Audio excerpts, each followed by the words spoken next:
Welcome है दोस्तों। आज हम लोग गुप्त काल के बारे में देखेंगे, कैसे क्वेश्चन गुप्त काल में गुप्त साम्राज्य में बने हुए थे, उन सब चीज़ों पे हम लोग देखेंगे। इससे पहले हम लोगों ने गुप्त काल के टॉपिक को पढ़ा हुआ है, अच्छे से डिस्कशन कराया गया हुआ ताकि आपको क्लियर हो कि कैसा क्वेश्चन मिलता रहता है, उसी के अकॉर्डिंग हम लोग पढ़ते रहते हैं। ठीक है, तो आई होप कि आप लोग भी अपना लूसेंट वगैरह, जिससे मैंने बोला था कि उसको आप पढ़ते रहिएगा, एक अलग बुक से मैं एनालिसिस कराता रहता हूँ, तो सारा कुछ आप क्लियर कर पाते हैं।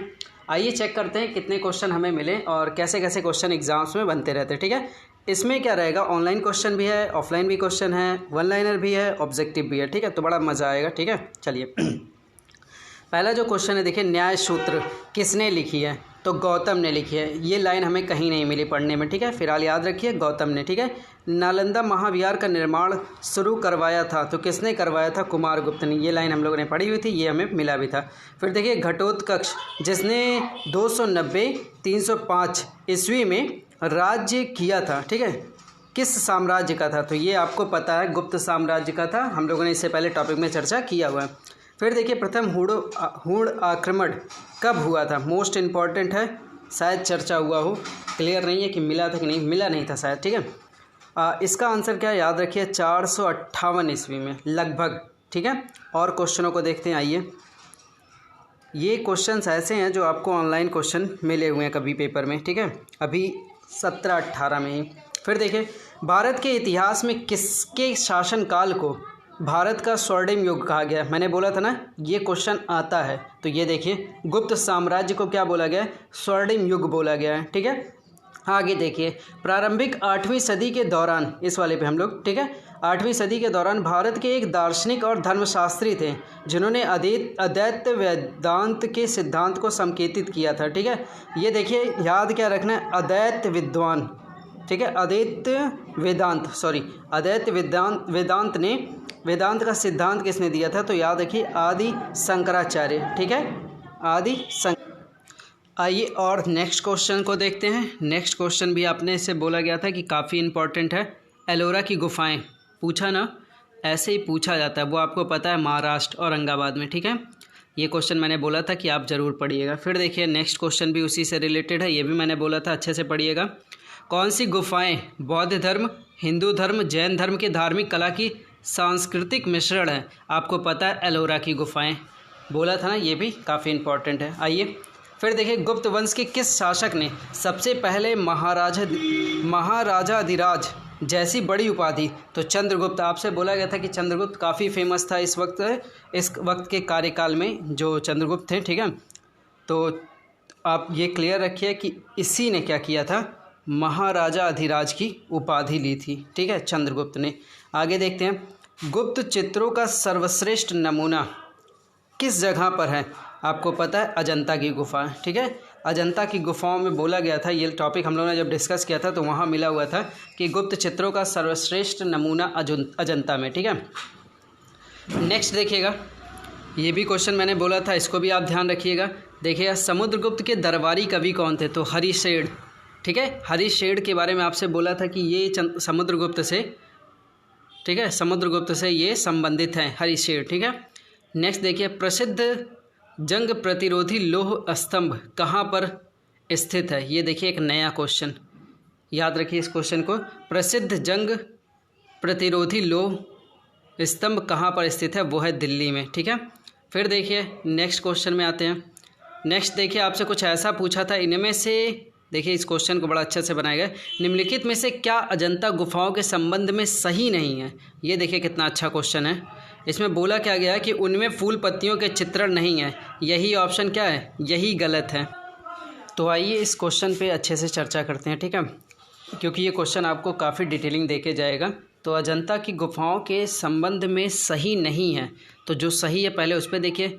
वे महाराष्ट्र में स्थित हैं, सही है। बौद्ध कला से सुसज्जित हैं, ये भी ठीक है। वे प्राचीन भारत में प्रयुक्त तकनीकों को दर्शाती हैं, ये भी ठीक है। लेकिन उनमें फूल पत्तियों के चित्र नहीं है, ये लाइन गलत है। ठीक है उसमें। ठीक है, आइए और आगे बढ़ते हैं। फिर देखिएगा, देखिए क्वेश्चन कुछ जो मैंने कहा था, कुछ चीज़ों पे जो ध्यान रखिए वहाँ पे देखिए। आर्यभट्ट और कालिदास किस गुप्त शासक के दरबार में थे? देखिए मोस्ट इम्पॉर्टेंट है, चंद्रगुप्त सेकंड। ठीक है, चंद्रगुप्त सेकंड के शासन काल में या उनके दरबार में आर्यभट्ट और कालिदास थे।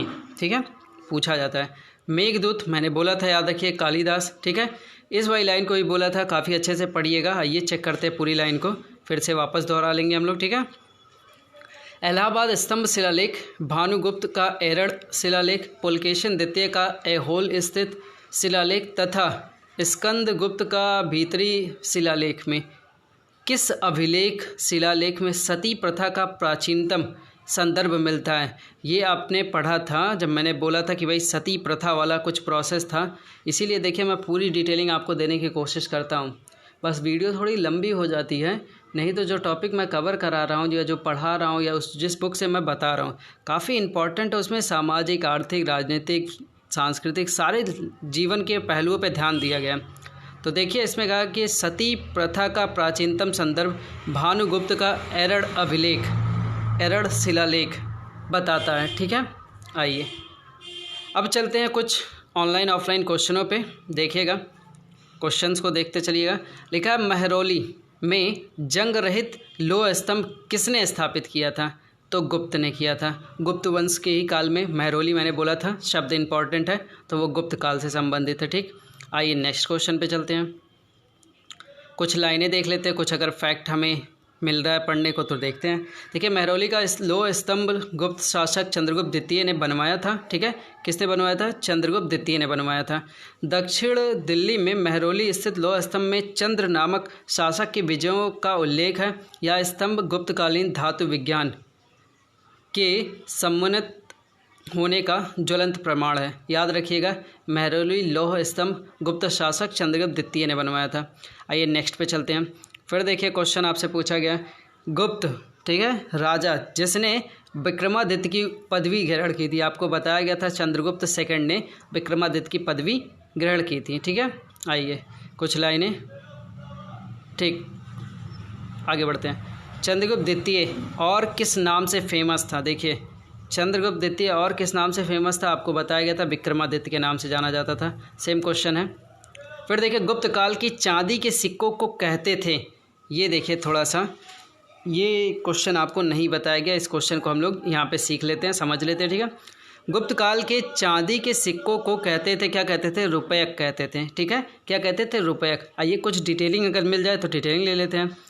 गुप्तकालीन सोने के सिक्कों को दीनार, यहाँ पे देखिए ये लाइन क्लियर हो जाएगा। जो सोने के सिक्के थे उन्हें दीनार बोलते थे, चांदी के जो सिक्के थे उसे रुपयक बोलते थे। क्लियर रखिएगा, दीनार सोने के सिक्के को बोला जाता था, चांदी के सिक्के को रुपयक बोला जाता था। ठीक है, और आगे बढ़ते हैं। नेक्स्ट लाइन देखिए क्वेश्चन में लिखा है हरिशेन, ठीक है, निम्नलिखित राजाओं में से किसका राज कवि था? देख लीजिए क्वेश्चन फिर मिल गया, समुद्रगुप्त। ठीक है, ये फैक्ट मैंने आपको बोला था, हरिशेन, ठीक है, समुद्रगुप्त। तो ये सारी लाइनें जो मैं बता रहा हूँ काफ़ी इंपॉर्टेंट है और आप भी देख पा रहे होंगे कि ऐसे क्वेश्चंस बने हुए हैं। ठीक है, आइए उस पर चर्चा करते हैं। हरिशेन समुद्रगुप्त का राज कवि था, ये आपको क्लियर है। हरिशेन ने इलाहाबाद प्रशस्ति लेख की रचना की थी, ये भी आपके लिए इंपॉर्टेंट है। मैंने बोला था कि इलाहाबाद प्रशस्ति लेख भी हरिशेन समुद्रगुप्त से संबंधित है।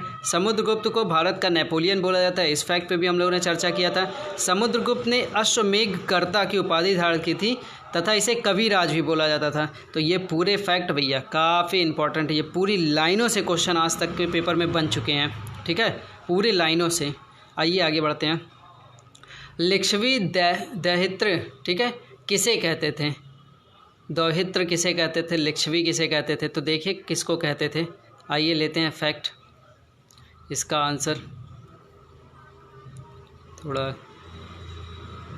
देखिए, इसमें डी ऑप्शन बोला गया है, समुद्रगुप्त। ये देखिए लिच्छवी से रिलेटेड कुछ लाइनें हम लोगों ने पढ़ी थी, उसमें इस चीज़ का जिक्र है। तो लाइनें जो मैंने बताया था उसको देखिए, इसका आंसर क्या है? समुद्रगुप्त। तो लिच्छवी दौहित्र, ठीक है, समुद्रगुप्त को कहते थे। समुद्रगुप्त के प्रयाग अभिलेख से उसे लिच्छवी दौहित्र, लिच्छवी कन्या से उत्पन्न बताया गया। समुद्रगुप्त की माता का नाम कुमार देवी थी। ये लाइनें हम लोगों ने चर्चा की हैं और देख लीजिए ये क्वेश्चन एसएससी ने बना दिया है। आइए फिर देखिए, रोमन साम्राज्य के साथ भारत का व्यापार रोम पर किसके द्वारा आक्रमण के साथ समाप्त हो गया? तो याद रखिएगा एक बेहतरीन सा आक्रमण हुआ था हूणों का। ठीक है, यही गुप्तकालीन एक आक्रमण था जो मोस्ट कह सकते हैं बहुत ही इंपॉर्टेंट था, बहुत ही फेमस था। ठीक है, तो लाइनें कोई नहीं है, बस हूणों के आक्रमण का याद रखिएगा। फिर देखिएगा, निम्न में से किनके सिक्के संगीत के प्रति उनका प्रेम दर्शाते हैं? तो आपको पता है गुप्तों को। ठीक है, समुद्रगुप्त ही तो है बीड़ा वादक। ठीक है, आइए लाइनें ले लेते हैं। देखिए यहाँ पे लिखा हुआ है, समुद्रगुप्त के कुछ सिक्कों पर उसे वीणा वादन करते हुए दिखाया गया, अतः गुप्तों के सिक्के संगीत के प्रति उनके प्रेम को दर्शाता है। क्लियर। देखिए ऐसे क्वेश्चन मिल चुके हैं, इसीलिए क्वेश्चन देखिए, निम्नलिखित में से किसको अपनी विजयों के कारण भारत का नेपोलियन कहा जाता है? तो सबको क्लियर है, समुद्रगुप्त को बोला जाता है, डी ऑप्शन सही है। और कौन सी लाइनें इसमें? सारी लाइनें ठीक है। ठीक है किसने बोला था? वो इतिहासकार थे विसेंट स्मिथ। ठीक है, इन्होंने ही कहा था भारत का नेपोलियन समुद्रगुप्त को। फिर देखिए, भारतीय नेपोलियन के नाम से आमतौर पर कौन हिंदू राजा विख्यात है? तो समुद्रगुप्त। ये भी कई बार ये क्वेश्चन पूछा जा चुका। ठीक है, फिर देखिए, गुप्त काल में किस धातु के सर्वाधिक सिक्के जारी थे? तो ये क्वेश्चन देखिए, ये थोड़ा था घुमा के क्वेश्चन पूछा गया, तो इस क्वेश्चन को आप ध्यान रखिएगा कि गुप्त काल में किस धातु के सर्वाधिक सिक्के जारी थे? वो थे सोने के। ठीक है, सोना। आइए कुछ लाइनें हैं उसको देख लेते हैं, ताकि कुछ अगर इंपॉर्टेंट मिल सके तो उस पर मिल जाए। देखिए, प्राचीन भारत के गुप्त राजाओं ने सबसे अधिक स्वर्ण मुद्राएं, ठीक है, जारी की, जो उनके अभिलेखों में दीनार कही गई। ठीक है, नियंत्रित आकार और भार वाली ये स्वर्ण मुद्राएं अनेक प्रकार और उप प्रकारों में पाई जाती हैं। यद्यपि स्वर्णांश में ये मुद्राएं उतनी शुद्ध नहीं हैं जितनी कुषाण मुद्राएं थीं। कुषाणों के विपरीत गुप्तों के तांबे के सिक्के बहुत ही कम मिलते हैं। इससे यह प्रकट होता है कि जन सामान्य में मुद्रा का प्रयोग जितना कुषाणों के समय होता था उतना अब नहीं रहा। ठीक है, तो आप क्या याद रखें? स्वर्ण मुद्राएं थी, दीनार थी। ठीक है, क्वेश्चन क्या था हमारे पास? गुप्त काल के किस धातु को सर्वाधिक सिक्के जारी किए? सोने के। ठीक है, आइए फिर देखिए, प्रसिद्ध गुप्त संवत, मैंने बताया था गुप्त संवत के बारे में, निम्नलिखित में से किस वर्ष से शुरू किया गया? तो मोस्ट इम्पॉर्टेंट आपको पता है 319 ईस्वी। तो गुप्त संवत शुरू किसने किया था? चंद्रगुप्त प्रथम के राज्यारोहण की तिथि थी वो। ठीक है, चंद्रगुप्त प्रथम के 319 में गुप्त संवत शुरू किया गया।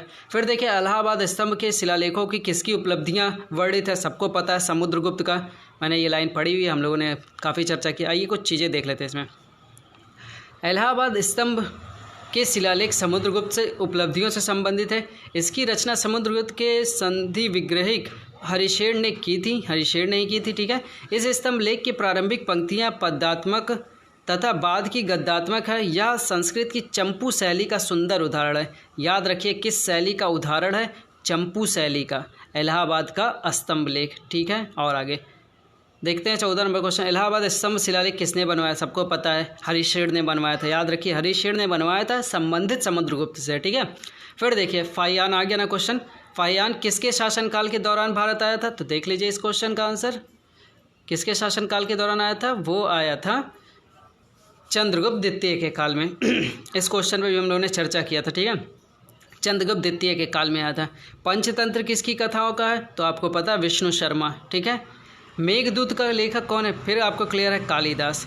कालिदास के बारे में जो मैंने आपको बताया था वो सारी लाइनें देखिए। भारत के शेक्सपियर के नाम से प्रसिद्ध थे।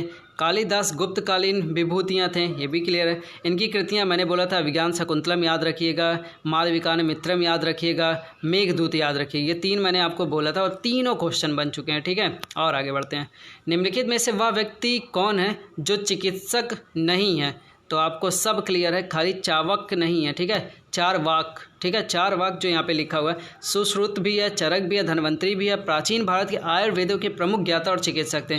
चार वाक चिकित्सक नहीं थे, तो थे क्या ये? चार वाक जो थे वो चिकित्सक नहीं थे, बल्कि वे क्या थे? अपने भौतिकवादी दर्शन के लिए जाने जाते थे। क्लियर रखिएगा, ये भी क्वेश्चन मिल गया आपको।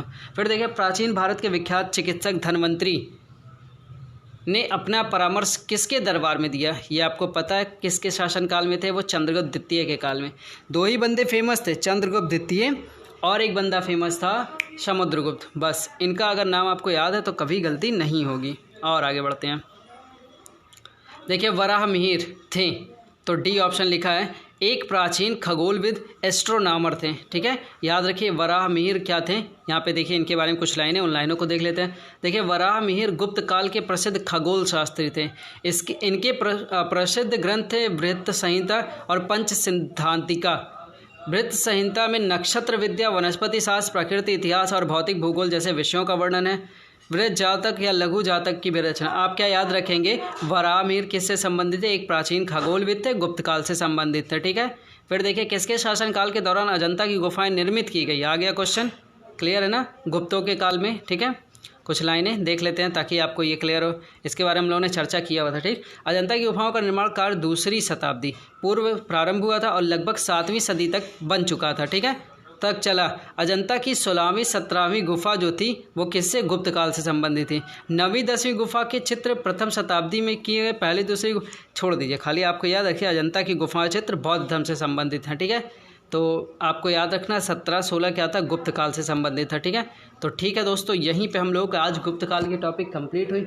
आई होप कि आपने टॉपिक पढ़ा होगा, जो मैंने डिस्कस कराया वो आपने ध्यान दिया होगा, और यहाँ पे अब हम लोगों ने क्वेश्चन को एनालिसिस कर लिया। अब इसको एक बार और पढ़ के एंड कर दिया, कल एक नई टॉपिक के साथ मिलेंगे। ठीक है, थैंक यू। अच्छा, एक बात और कहना था कि लाइव का प्रोसेस हो गया है। ठीक है, लाइव का तरीका मिल गया है, यूट्यूब पे लाइव आया जा सकता है। तो अगर आप लोगों को लगता है, ठीक है, कि लाइव आके कुछ डिस्कशन हो, कुछ जीएस के, कुछ भी मतलब रीजनिंग के, या कुछ भी डिस्कशन, इंग्लिश को लेकर डिस्कशन लाइव हो, तो सारे कुछ चीज़ों की अरेंजमेंट हो गई। अगर लाइव चाहते हैं कि लाइव आया जाए तो कमेंट जरूर करिए। ठीक है, थैंक यू।